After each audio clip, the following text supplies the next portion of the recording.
দিনটিকে স্মরণ করে আমাদের দলের চেয়ারপারসন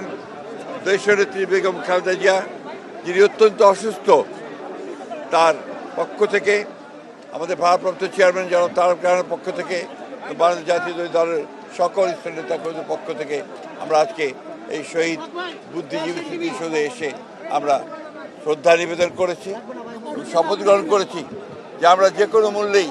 বাংলাদেশের স্বাধীনতা সার্বভৌমত্বকে অক্ষুণ্ণ রাখব, গণতান্ত্রিক অগ্রযাত্রাকে অক্ষুণ্ণ রাখব এবং সমস্ত চক্রান্তকে ব্যর্থ করে দিয়ে বাংলাদেশকে নতুনভাবে আমরা গড়ে তুলব ইনশাআল্লাহ। আমাদের নেতা জনাব তারেক রহমান, যিনি আমরা আশা করছি যে 25 ডিসেম্বর আমাদের মাঝে এসে পৌঁছবেন, তার যে নতুন বাংলাদেশ গড়ার যে স্বপ্ন 31 দফার ভিত্তিতে, এবং একই সঙ্গে যে স্লোগান তিনি দিয়েছেন যে আমার দেশ বাংলাদেশ, আমাদের বাংলাদেশ, আমরা বাংলাদেশ হচ্ছে আমাদের প্রধান, সেই লক্ষ্যে আমরা এগিয়ে যাব।